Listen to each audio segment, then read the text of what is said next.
नमस्कार। आज हम बात करने वाले हैं एक ऐसी कहानी की, एक ऐसी हकीकत की जो इंसानी हिम्मत और सहन शक्ति की सारी सीमाओं को तोड़ देती है। ये कहानी सुनने में किसी फिल्म जैसी लग सकती है, लेकिन ये बिल्कुल सच है।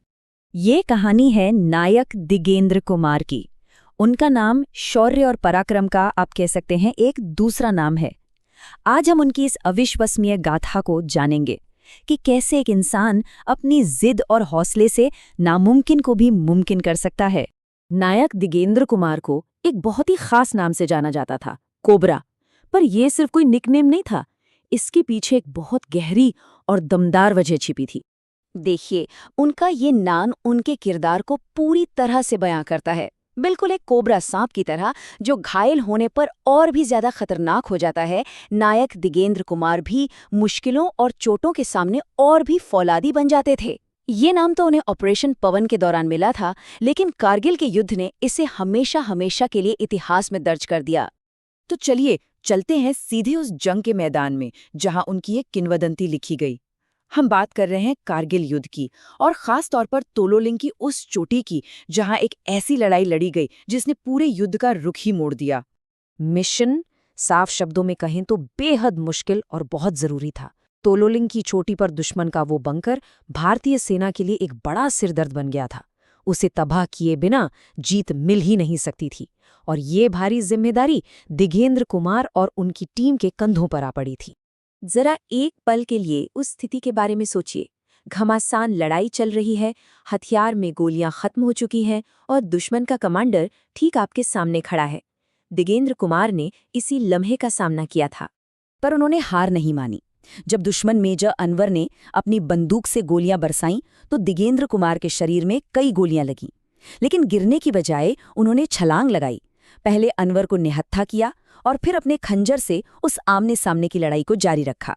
ये सिर्फ बहादुरी नहीं थी, ये तो इंसानी इच्छा शक्ति की पराकाष्ठा थी। शरीर में इतनी गोलियां लगने के बाद भी उन्होंने दुश्मन मेजर को मार गिराया, और ये काम पूरा करने के बाद ही वो बेहोश होके गिरे।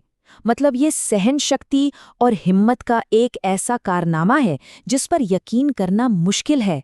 लेकिन एक मिनट, कारगिल में उनकी ये वीरता कोई एक दिन की बात नहीं थी। ये उनके सालों के असाधारण कौशल और कभी न टूटने वाले समर्पण का नतीजा था। चलिए उनके पूरे सफर पर एक नजर डालते हैं। जरा सोचिए उनके करियर के बारे में।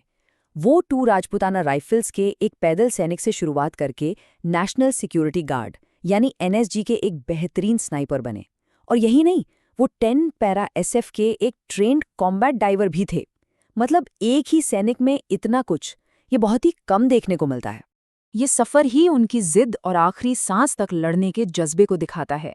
कारगिल से पहले भी वो कश्मीर में कई एंटी टेररिस्ट ऑपरेशंस में शामिल थे, जहां उन्होंने अकेले ही 4 आतंकवादियों को मार गिराया था। वो सच में एक असाधारण सैनिक थे। तो इस अटूट हिम्मत और देश सेवा का सिला क्या मिला? उनकी विरासत आज भी हमारे बीच जिंदा है और लाखों लोगों को प्रेरणा देती है।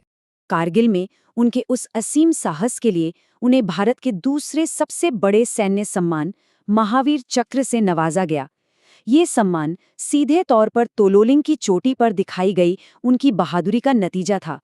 लेकिन कमाल की बात यह है कि इसके बाद भी उनकी सेवा खत्म नहीं हुई। वो कश्मीर में देश की रक्षा करते रहे।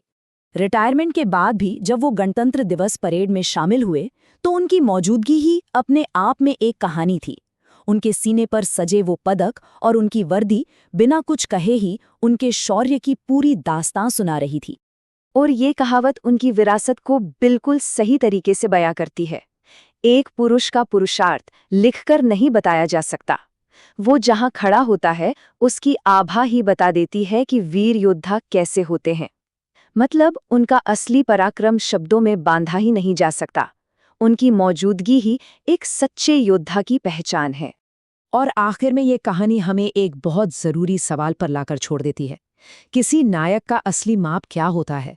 क्या ये जीते गए पदकों की संख्या है, या दुश्मन पर मिली जीत, या फिर ये वो अटूट जज्बा है जो सबसे मुश्किल हालातों में भी हार मानने से साफ इनकार कर देता है?